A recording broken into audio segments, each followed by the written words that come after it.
ఇది ఎందుకు చెప్తున్నా మీకంటే కేసీఆర్ గవర్నమెంట్ లో మనం హైదరాబాద్ లో ఒక స్కీమ్ పెట్టినాం, డ్రైవర్ టు ఓనర్ అనే స్కీమ్ పెట్టినాం. మనం డ్రైవర్లను ఓనర్లు చేయాలి అని చెప్పి మరి రకరకాల కార్పొరేషన్లకి వెళ్ళి లోన్లు ఇచ్చి డ్రైవర్లను ఓనర్లు చేస్తూ దగ్గర దగ్గర 15,000 ఆటోలు కేసీఆర్ గారి ప్రభుత్వంలో ఉన్నప్పుడు ఇచ్చినాం.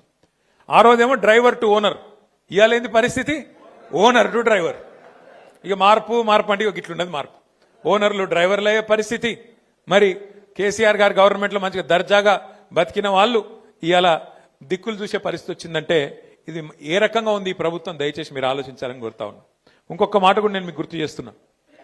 ఇవాళ ఏ ఒక్క వర్గం కూడా ఈ రాష్ట్రంలో కాంగ్రెస్ చేతిలో, రేవంత్ రెడ్డి చేతిలో, రాహుల్ గాంధీ చేతిలో మోసపోని వర్గం ఒక్కటి కూడా లేదు. అందరికీ అబద్ధాలు చెప్పి గెలిచి వచ్చింది. రైతులకు చెప్పిన కథలు. కేసీఆర్ 10,000 ఇస్తుండా, నేను 15,000 ఇస్తా. కేసీఆర్ ₹1,00,000 రుణం మాఫీ చేసిండా, నేను 2 లక్షలు చేస్తా. కేసీఆర్ కౌలు రైతులను పట్టించుకుంటలేడు, నేను కౌలు రైతులకు కూడా రైతు బంధు ఇస్తా. అసలు రైతుకి ఎంత ఇస్తానో కౌలు రైతు కూడా గంతే ఇస్తా అని 22 లక్షల మంది కౌలు రైతులకు ఉత్తరం మరీ రాసిండ్రు. పంటల మీద బోనస్ ఇస్తా అన్నాడు, ₹500 క్వింటాల్కు బోనస్ అన్నాడు. ఒక్కటన నెరవేర్చిండా ఇప్పటికీ? రైతు రుణమాఫీ గాలే, ఏదో అరకొర చారణ చేసిండు, బారాన గాలే. నేను ఉత్తగానే అంటలేను, అది కూడా అగాధం అంటలేను.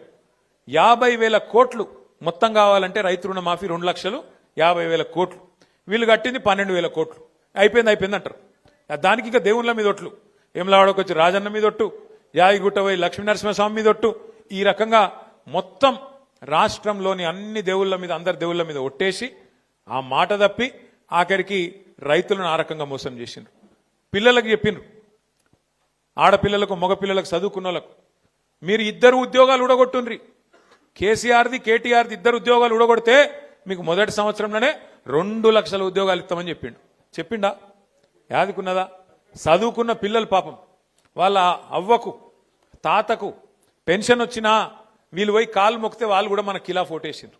ఈ పిల్లలు పోయి అమ్మా మా కొలువు వస్తుంది, కేసీఆర్ కొలువు పోతేనే మా కొలువు వస్తుంది, రాహుల్ గాంధీ చెప్తాండు నమ్ము అని చెప్పి మొదటి సంవత్సరంలో 2 లక్షల ఉద్యోగాలంటే నమ్మిండ్రు. నమ్మి ఆయనతో వీళ్ళు కాలు మొక్కితే పిల్లలు అయ్యో పాపం పిల్లల కొలువు వస్తుందట అని చెప్పి వాళ్ళని కూడా ఓటేసి గెలిపిస్తే ఇలా పిల్లల్ని కూడా మోసం చేసిండు. మొదటి సంవత్సరంలో 2 లక్షల ఉద్యోగాలు అన్నాడు.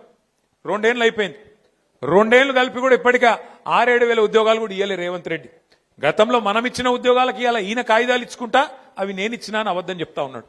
అట్లాగే రైతులను మోసం, మగపిల్లలను మోసం, ఆడపిల్లలను మోసం, మహిళల్ని కూడా మోసం చేసిండు. ఎన్ని కథలు చెప్పిండు మహిళలకు?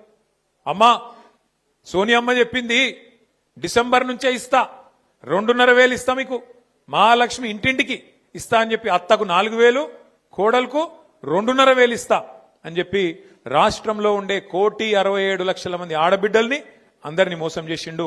వాళ్ళ ఏ ఒక్కరికి కూడా 2 ఏళ్ల తర్వాత కూడా ₹1 ఇచ్చింది లేదు. మీదికెళ్ళి పెద్ద పెద్ద మాటలు చెప్తుండు. మహిళలందరినీ 1,00,000 మంది మహిళలనట, 1,00,000 మంది మహిళల్ని కోటీశ్వరులు చేస్తా అంటుండు. నాకు తెలియకడితే నాకు లెక్కలు సగం రాదు కానీ 1,00,000 మందిని కోటీశ్వరులు చేయాలంటే ఎన్ని కోట్లు కావాలనే? 1,00,00,000 కోట్లు. నీ బడ్జెట్ ఎంత? 2.5 లక్షల కోట్లు, 3 లక్షల కోట్లు. 1,00,000 మందిని కోటీశ్వరులు చేయాలంటే అంటే ఇంకెన్ని రోజులు ఈ అబద్ధాలు? 2 ఏళ్ళు అయిపోయాయి. 1,00,000 మందిని కోటీశ్వరులు చేస్తా అన్నాడు. ఆడపిల్లలు లగ్గం చేసుకుంటే కేసీఆర్ ₹1,00,000 ఇస్తుండు కదా, నేను తులం బంగారం ఇస్తా. వచ్చిందా అవలకన తులం బంగారం? ఇంకా చెప్పుకుంటూ పోతే ఒకటి కాదు. ఇక చదువుకున్న వాళ్ళకి స్కూటీలు ఇస్తా. 420 ఉన్నాయి. ఏం చెప్పాలి? ఎన్ని చెప్పాలి? 420 420 హామీలు నోటికి వచ్చిన అడ్డమైన అబద్ధాలు చెప్పుకుంటా సంపుకొని మొత్తానికైతే ఇవాళ గద్దెనెక్కి కూర్చున్నాడు. కూర్చొని ఏం చేసిండు మరి? 2 ఏళ్ళు మీకు నెలకు ₹1,000 ఎత్తా అన్నాడు. నెలకు ₹1,000, 24 నెలలు అయిపోయాయి. నెలకు 1,000, 6.5 లక్షల మంది ఆటో డ్రైవర్లు అనుకో. నెలకు ఎంత అవుతుంది? 6.5 లక్షలు ఇంటూ 1,000 అంటే 65 కోట్లు. సంవత్సరానికి ఎంత అవుతుంది? 780 కోట్లు. 2 ఏళ్లకి ఎంత అవుతుంది? 1,600, 1,520, 1,560 అట. ఆగానే చెప్తాడు, నాకు లెక్కలు రావు, ఆయనకు బాగానే వచ్చు. 1,560 కోట్లు. ఇలా ఆటో అన్నలకు రాష్ట్రంలో రేవంత్ రెడ్డి ఎంత బాకీ ఉన్నాడు? 1,560 కోట్లు బాకీ ఉన్నాడు. యాది పెట్టుకోరు మీరు. కాంగ్రెస్ వాడు మళ్ళీ ఓటాడితే చెప్పాలి, బిడ్డ బాకీ ఉన్నావు, అదేవాడు కడతాడు రా అని అడగాలి. ఒక్కొక్క ఆటో మీద ఎంత బాకీ ఉన్నాడు 2 ఏళ్లకు? 24,000 నెలకు 1,000 రూపాయల చొప్పున 24,000 రూపాయలు బాకున్నాడు. రేవంత్ రెడ్డి ఏమనుకుంటాడు ఎరికేనా? నాకు ఎరికే. ఏమనుకుంటాడంటే వీళ్ళంతా అమాయకులు, ఆఖరికి ఒక 6 నెలలకి ఇత్త అయిపోయాక ఇప్పటి నుంచి ఎందుకు, ఆఖరి 6 నెలలకి ఇత్త అన్ని మర్చిపోతారు మనోళ్ళు, అప్పుడే బుస్సుమంటారు అప్పుడే తుస్సుమంటారు. ఏం కాదు, ఆఖరి 6 నెలలు ఇచ్చి నేను మాయ చేస్తా, మాయ చేసి మళ్ళా డైలాగులతోని నేను మళ్ళా గెలుచుకొని వస్తా అనే ధీమా మీద ఆయన ఉన్నాడు. ఆడపిల్లల్ని అట్లే మోసం చేసిండు, మిమ్మల్ని మోసం చేసిండు.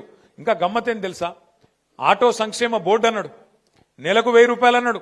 కానీ కేసీఆర్ గారు 13.5 లక్షల మందికి ఆటో డ్రైవర్లకు, అదేవిధంగా మిగతా రంగాల్లో ఉండే అసంఘటిత రంగంలో ఉండే డ్రైవర్లకు ప్రమాద బీమా తెస్తే దాన్ని కూడా ఊడగొట్టిండు. ఇలా మీకు బీమానే లేదు. అందుకే పోయినసారి సతీష్ ఆత్మహత్య ప్రయత్నం చేసినప్పుడు ఎల్లారెడ్డిపేటలో ఆ అశ్విని దవాఖానకు పోతే అక్కడ బయటకు వచ్చినాక నేను ఆగన్నకు, మన రామ్మోహన్ కు, మనోళ్ళందరికీ చెప్పి అట్లా కాదు, మనమన్నా చేద్దాం, ఈ ప్రభుత్వానికి సిగ్గు రావాలి, వీళ్ళకి నిజంగా సిగ్గు లేదు, ఉన్నది కూడా ఊడగొట్టిండి ఈయన అని చెప్పి ఆలోచించి లెక్కలు తీయమని తీస్తే మనోళ్ళు ఏం చెప్తున్నారంటే దగ్గర దగ్గర 7 నుంచి 8 వేల మంది ఆటో డ్రైవర్లు ఉంటారు మన రాజన్న సిరిసిల్ల జిల్లాలో అని చెప్పినారు. నేనేం చెప్పినా అంటే ఒక ప్యాసింజర్ ఆటోనే కాదు, ట్రాలీ ఆటో ఉండొచ్చు, లేదా ఇంకొక మాట కూడా నేను మీకు ఇస్తా ఉన్నా ఈరోజు. ఒక ప్యాసింజర్లు మాత్రమే కాదు, ప్యాసింజర్ ఆటోలు మాత్రమే కాదు, ట్రాలీ ఆటోలు కానీ, వ్యాన్లు కానీ, అట్లాగే జీపులు కానీ, లారీలు కానీ, ట్యాక్సీలు కానీ, ట్రాక్టర్లు కానీ, వాళ్ళ లిస్టు కూడా తీయండి. వాళ్ళకు కూడా సంక్రాంతి వరకు వాళ్ళందరూ కూడా ఇన్సూరెన్స్ చెప్పిద్దామని చెప్పి కూడా నేను మీకు విజ్ఞప్తి చేస్తా ఉన్నాను. చాలా చాలా చాలా సంతోషం, మంచిగా అనిపించింది. లక్ష్మీనరసింహారావు గారు మాట్లాడితే వారు అన్నారు వాళ్ళకు ఆరోగ్య సమస్య వస్తే నేను కార్డు ఇస్తా, మా కరీంనగర్లో మా చెల్మేడ ఆనందరావు దవాఖాన ఉంది, ఆ దవాఖానాలో ఉచితంగా వైద్యం ఇప్పిస్తా అన్నారు. వారికి కూడా గట్టిగా సపట్లు కొట్టి ఒకసారి అభినందనలు చెప్పాలని చెప్పి కూడా నేను కొడతా ఉన్నా.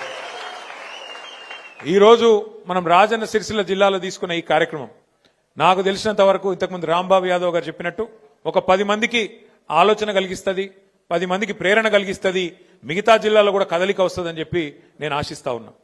మే 1 కార్మిక దినోత్సవం తప్పకుండా నేను రాంబాబు యాదవ్ గారిని కూడా కోరుతా ఉన్నా. మరి ఇప్పుడు మనం డిసెంబర్ మాసంలో ఉన్నాం, జనవరి, ఫిబ్రవరి, మార్చి, ఏప్రిల్ ఇంకా 4 నెలలు ఉంది. ఈ 4 నెలల్లో మొత్తం అన్ని జిల్లాల్లో కూడా ఆటో కార్మికులను సంఘటితం చేయండి.